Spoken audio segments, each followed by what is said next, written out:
আসসালামু আলাইকুম, কেমন আছেন সবাই? আমরা তো আলহামদুলিল্লাহ ভালো আছি। আজকে আমি বালুশাহী মিষ্টি বানাবো। আর অনেকই তো কিনে খাইলাম, এখন একটু বানিয়ে খেয়ে দেখি। এখানে নিয়েছি 1 কাপ পরিমাণ ময়দা, আর এখানে নিয়েছি বেকিং সোডা আর বেকিং পাউডার আর সামান্য লবণ। এখন সব কিছু একসাথে মিশিয়ে নিব, ভালো করে মিশিয়ে নিব। মিশিয়ে তারপর আমি দিয়ে দিব পরিমাণ মতো ঘি আর তেল। সবার ঘরে তো আর অ্যাভেলেবেল ঘি তেল থাকে না, তার জন্য আমি ঘিও দিছি তেলও দিছি। চাইলে শুধু ঘি দিয়ে তেল দিয়েও বানানো যায়, চাইলে ঘি দিয়েও বানানো যায়। দিয়ে দিব এখন ঘি 2 টেবিল চামচ, আর দিয়ে দিব 2 টেবিল চামচ তেল। এখন আমি সব কিছু একসাথে মিশিয়ে নিব।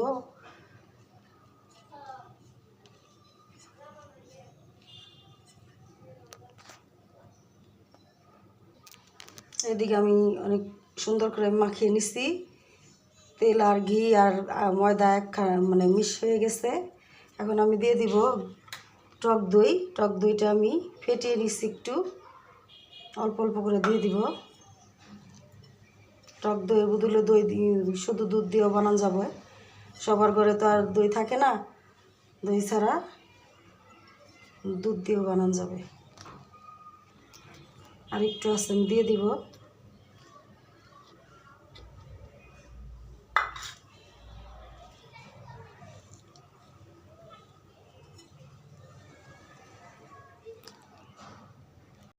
আমি তো শক্ত করে মুথে দিছি। এখন রেস্টে রেখে দিব 10 থেকে 12 মিনিট। এদিকে চুলায় একটা পাতিল বসে দিছি, দিয়ে দিব 1 কাপ পরিমাণ চিনি, আর দিয়ে দিব 1 কাপ পরিমাণ পানি।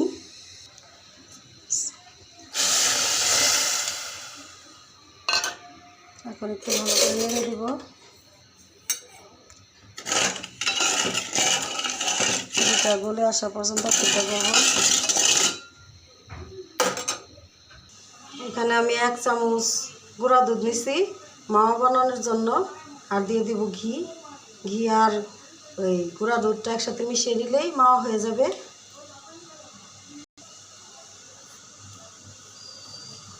ডলে ডলে মিশিয়ে নিতে হবে। চিনি গলে গেছে, এখন আমি দিয়ে দিলাম একটা এলাচি, আর দিয়ে দিব একটু লেবুর রস, যাতে শিরাটা জমাট না বেঁধে যায়। অল্প একটু লেবুর রস দিয়ে দিলাম। বেশি পাকানোর দরকার নাই, একটু হালকা শুধু আঠা আঠা হবে, এই তো। এখন আমি একটু হাত দিয়ে একটু চেপে চেপে বাস করে দিব, দিয়ে তারপরে একটু গুল্লা গুল্লা করে নেব। এভাবে আমি একটু গোল করে নিলাম, তারপরে এভাবে একটু চাপ দিয়ে একটু গর্ত করে দিলাম। বালুশাহী মিষ্টিতে এরকম একটু গর্ত থাকে। এভাবে বানিয়ে নিব আমি সবগুলা। এইদিকে সবগুলা মিষ্টি আমি বানিয়ে নিচ্ছি, এখন আমি ভেজে নেব। এদিকে একটা কড়াই বসিয়ে দিছি, কড়াই গরম হয়ে গেছে। দিয়ে দিব পরিমাণ মতো তেল মিষ্টিগুলো ভাজার জন্য। তেলটা হালকা হালকা গরম হবে, যে আঙ্গুল রাখা যায় এরকম। এখন আমি মিষ্টিগুলো দিয়ে দিব।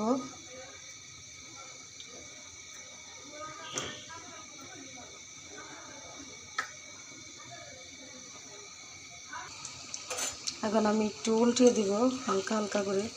বিসমিল্লাহ।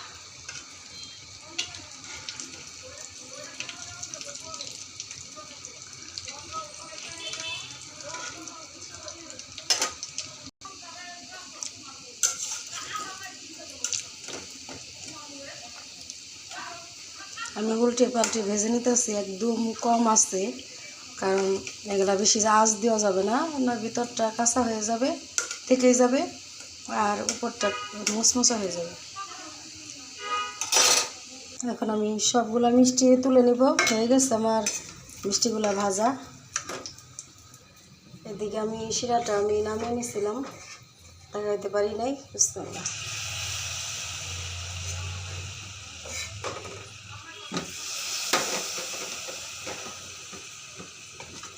করে দিলাম।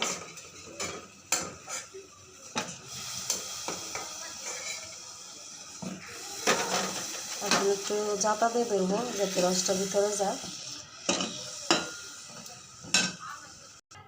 মিষ্টিগুলো এখন নামিয়ে নিচ্ছি, এখন আমি মাওয়ার মধ্যে কুট করে নিব। এই তো হয়ে গেছে আমার বালুশাহী মিষ্টি, প্রথমবার বানাইছি, অনেক সুন্দর হয়েছে। ভালো লাগলে লাইক কমেন্ট শেয়ার করবেন আর শখের রান্নাবান্নার সাথে থাকবেন। ইউটিউব চ্যানেল পুতুলের মায়ের রান্নাঘর। আসসালামু আলাইকুম।